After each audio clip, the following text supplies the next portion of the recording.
Bonjour les amis. Alors aujourd'hui je voudrais vous parler à la fois de synchronicité, de champ morphique et morphogénétique. Tout cela, pourquoi? Mais parce en préparant les masterclass pour vous et surtout en réalisant la première, celle de Sekhmet, qui en fait en parle beaucoup d'un air de rien, je m'aperçois que toutes ces connaissances dernier cri, on va dire, étaient en fait de la connaissance des anciens Égyptiens et c'est totalement fascinant. D'autre part, étudier en profondeur le phénomène de synchronicité est très grisant car ça nous emmène à la libération des chaînes de ce que certains ont appelé la matrice. Et nous allons voir que ce n'est pas simple car derrière ce mot de matrice, des gens mettent des choses très différentes, un peu tout et n'importe quoi. Alors, la synchronicité. Les anglo-saxons l'appellent souvent the fabric of time, le tissu du temps. Vous savez pourquoi? Mais parce que pour bon nombre de chercheurs, c'est le phénomène pour lequel le temps se manifeste. Et je vais tenter de vous l'expliquer. Alors, d'abord la définition du dictionnaire pour le mot synchronicité. C'est toujours très important d'en revenir aux définitions justes des mots.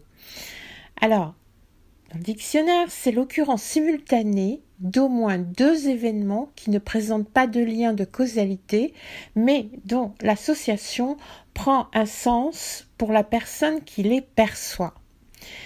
Il y a même des moments où les synchros, je vais appeler ça comme ça, les synchronicités, s'étalent en signe avant-coureur. Ça, c'est moi qui le dis, mais bon, je pense que ça a été perçu par bon nombre de personnes. Donc, il y a des moments où les synchronicités s'étalent en signe avant-coureur, un peu comme dans l'exemple que je vais vous donner bientôt. Et c'est quand la synchronicité manifeste des associations synchrones au-delà des lois de probabilité, elles nous permettent de faire alors des associations que nous n'aurions pas pu remarquer autrement. C'est ce que certains autres ont appelé le courant souterrain de la vie, mais moi je préfère dire le courant un ciel au-dessus de notre atmosphère. Et vous allez comprendre pourquoi. Mais d'abord, deux exemples qui me viennent à l'esprit. Premier exemple, tout simple, je suis à la recherche d'informations sur une personne. Je rentre dans un café à Paris, je m'assois, le café était bondé. Et j'attendais quelqu'un qui pouvait me donner des informations sur cette personne. Mais en fait, cette personne n'est jamais arrivée. Par contre, en face de moi, il y avait une table qui vide, mais tout d'un coup, il y a un homme qui arrive, il s'assoit à cette table et il ouvre un grand journal. Et ce que je lis sur la page arrière de ce grand journal, c'est le nom en énorme de cette personne dont je cherchais des informations. C'est quand même incroyable. Bon, alors, coïncidence ou pas, statistiquement, c'est quand même assez impensable. Voilà, donc ça, c'est un peu une synchronicité. Et puis, alors, une autre. J'étais en Irlande pour des raisons qui n'ont rien à voir avec l'Égypte. J'étais en Irlande du Sud, j'étais dans une espèce de salon de thé avec un ami. On discutait de choses qui n'ont rien à voir avec l'Égypte. Enfin, il me fait entrer dans ce salon de thé typiquement irlandais. Je m'assois et quand je m'assois, je mets ma veste sur le dossier de la chaise et je m'aperçois que ma veste tombe. Donc, je me penche en arrière pour ramasser la veste. Et qu'est-ce que je vois sur le mur derrière moi que j'avais pas vu en entrant parce qu'il y avait un monde fou et que il y avait plusieurs pièces à ce salon de thé, donc on a été vers le fond, qu'il y avait une immense croix de vie. Bon, d'accord, alors on était dans un salon de thé complètement irlandais, il y avait une énorme croix de vie. pas de problème. Je me dis, tiens, c'est encore l'Égypte qui me poursuit. Et je commence à parler avec l'ami qui était venu avec moi, de choses et d'autres. Et à la table voisine, il y avait 2 dames, dont une très très âgée qui était juste à côté de moi. Et pendant que je parlais avec l'ami irlandais, tout d'un coup, j'entends la dame qui est à côté de lui apostropher la dame âgée en l'appelant par son nom, et elle l'appelle Isis. Bon, alors j'aurais pu très bien ne pas entendre ce mot parce que dans la conversation en anglais, comme moi j'étais en train de parler avec mon ami et dans une conversation assez importante, je n'aurais pas dû entendre en fait ce mot. Donc dans le brouhaha du café, j'aurais pu très bien ne pas l'entendre. Mais je l'ai entendu bizarrement, d'une façon très distincte. Et puis, cette dame, tout d'un coup, se met à se tourner vers moi et à me parler. Et alors là, c'est devenu complètement fou, parce que en fait, cette dame, elle est la récipiendaire de connaissances extraordinaires. D'abord sur toute l'Irlande, elle est très connue en Irlande, en plus je ne savais pas. Elle avait un manoir et elle recevait plein de gens qui avaient beaucoup de connaissances spirituelles et autres.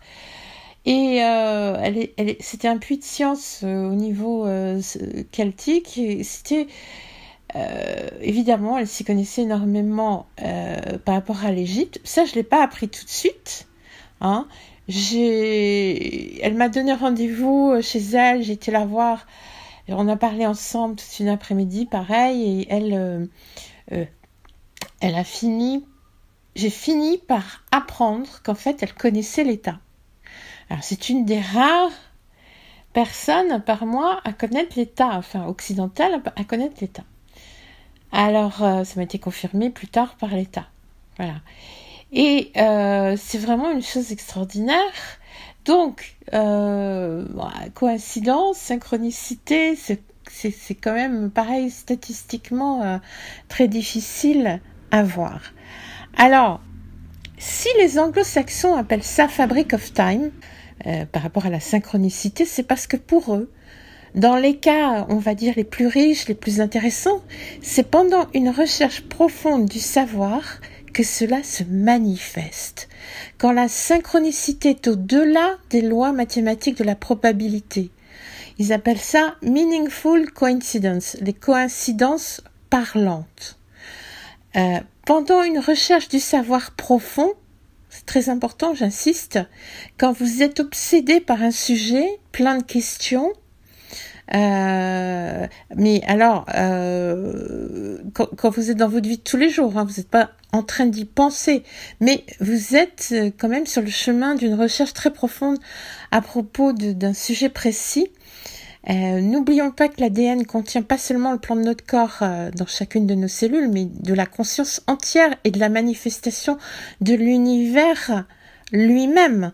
Or, quand vous arrivez aux limites de la conscience, c'est-à-dire aux limites d'un sujet donné, en fait. Hein, quand vous avez été au bout d'un sujet, vous trouvez le principe de synchronicité.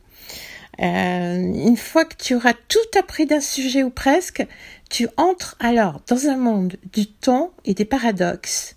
Et les portails vers l'incroyable arrive. Bon, j'ai eu beaucoup de conversations avec Sheldrake, Rupert Sheldrake, je vais vous en parler ensuite, que j'ai rencontré là-dessus. C'est vraiment, et d'autres aussi, hein, c'est vraiment extraordinaire. La synchronicité, cela s'articule autour de la notion d'archétype. Hein, ça c'est Jung qui a lancé la notion d'archétype en psychoanalytique, et d'inconscient collectif. L'archétype, c'est la tendance humaine à utiliser une même forme de représentation renfermant un thème universel, structurant la psyché commune à toutes les cultures, mais figurée sous formes symboliques diverses.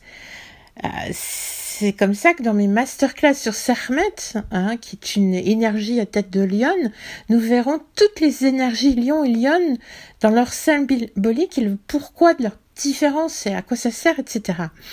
C'est un principe fondateur de toutes les cultures humaines et pour l'inconscient collectif, rappelons-nous la phrase fameuse de Jung, nous ne sommes pas aujourd'hui ni d'hier, nous sommes d'un âge immense.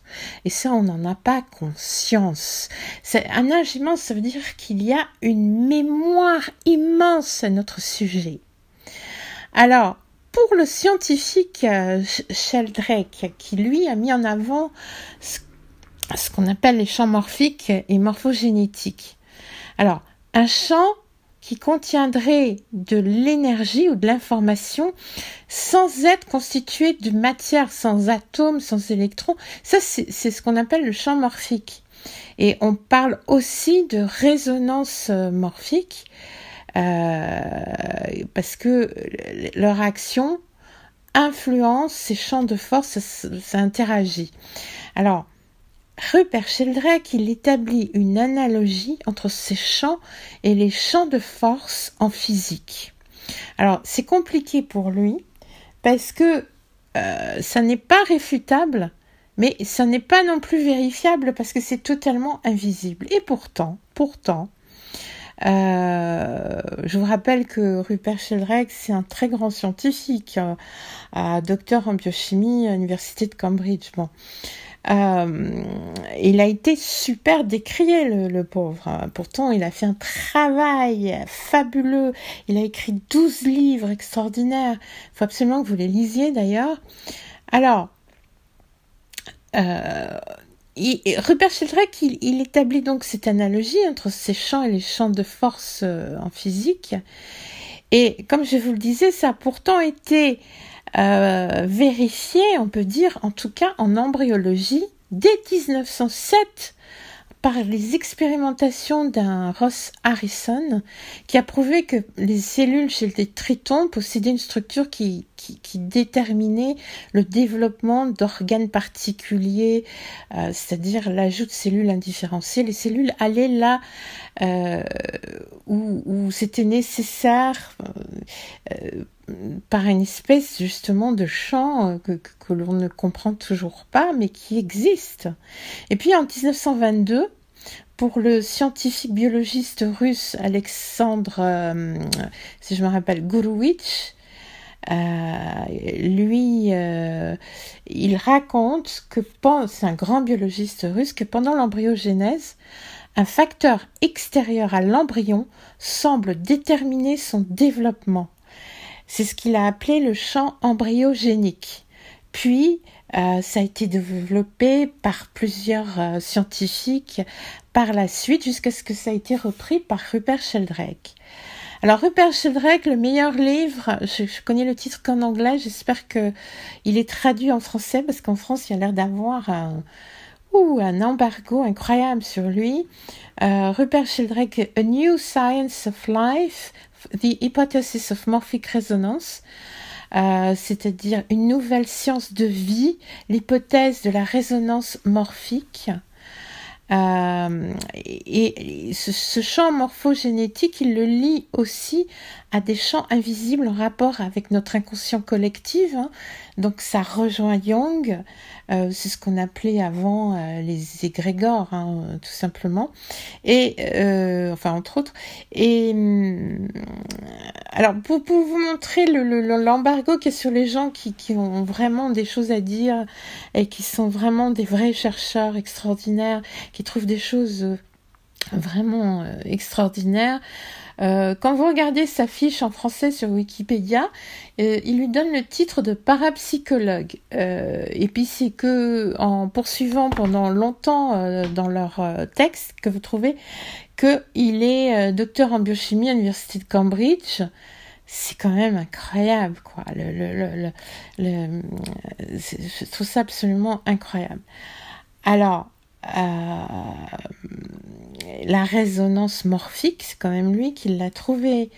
Il a été directeur de recherche à Cambridge, il a été physiologiste, il est dans la recherche, par exemple pour les plantes semi-arides à Hyderabad. Son dernier papier, c'est sur les déterminants de Faraday, les ondes de forme dans l'eau déterminant de Faraday, enfin, avec une certaine fréquence. Enfin, il a publié plus de 85 papiers scientifiques extraordinaires. Moi, quand je l'ai rencontré avec 5 grands physiciens mondiaux. Enfin, c'est un homme absolument extraordinaire, en plus d'une simplicité, d'une gentillesse, vraiment extraordinaire. Maintenant, il travaille à l'Institut Noétique en Californie, mais enfin, il est âgé. Mais il faut absolument que vous lisiez au moins un de ses 12 livres. Il a fait beaucoup de recherches sur l'intelligence des animaux. Enfin bref, c'est quelqu'un qu'il faut vraiment étudier. Et puis, dans les génies de tout ça, vous avez aussi une chose que peut-être vous connaissez pas, qui est la symbionte. Alors, qu'est-ce que c'est que la symbionte? Cybionte. C'est un mélange de mots cybernétique et biologie. En fait, c'est une espèce de matrice. L'idée que l'inconscient émergerait des interactions biologiques et écologiques avec la noosphère. La noosphère, c'est Teilhard de Chardin, je vais y venir. Alors, cette notion de symbionte a été conceptualisée par le biologiste français Joël de Ronet, qui est, alors lui, encore un énorme scientifique, un génie. Il a dirigé des recherches à Pasteur, il est président d'Univers Science. Et alors, vous savez ce qu'il dit, lui? Il dit humblement, arrivé à un certain stade de la vie, aujourd'hui, je pense qu'il a 81 ans, je voudrais témoigner d'un certain sentiment de spiritualité sans connotation religieuse qui a émergé de mes recherches pour comprendre l'ordre caché des choses et le sens secret de la nature, de formes d'une extrême diversité et d'une grande beauté. Voilà. Alors lui, c'est pareil, c'est dans le même sens. Et puis vous avez Teilhard de Chardin, Pierre Teilhard de Chardin, dont vous avez tous sans doute déjà entendu le nom, qui lui parlait d'une couche de faible épaisseur entourant la Terre qui matérialiserait à la fois toutes les consciences de l'humanité et toute la capacité de cette dernière à penser. La noosphère, Noosphere, une sorte de conscience collective de l'humanité qui regroupe toutes les activités cérébrales et mécaniques de mémorisation et de traitement de l'information. Et puis, alors très récemment, enfin beaucoup plus récemment, vous avez Ian Stewart avec la notion d'extelligence. Lui, c'est encore une autre chose, mais ça parle toujours de la même chose en fait, qu'il a développé. Alors, moi, le constat que je vais faire, c'est qu'en Occident, on a tendance à parler de choses à partir de nous, parce que tous ces grands génies ont toujours parlé à partir de nous. Bon, peut-être à part Sheldrake, qui est vraiment à part. Mais les Égyptiens, eux, expliquent les questions de champ de force à partir des forces universelles, ce qui est vraiment très différent, à partir des forces universelles vers nous. Et c'est ça que je vais démontrer dans mes masterclass et notamment dans la première sur Sekhmet. Voilà les amis. Évidemment, c'est informel tout ce que je vous dis parce que il faut que ce soit propre pour vous à faire des recherches. Voilà, il faut continuer, il faut lisez Rupert Sheldrake, lisez Teilhard de Chardin, vous n'allez pas le regretter. À très bientôt, merci.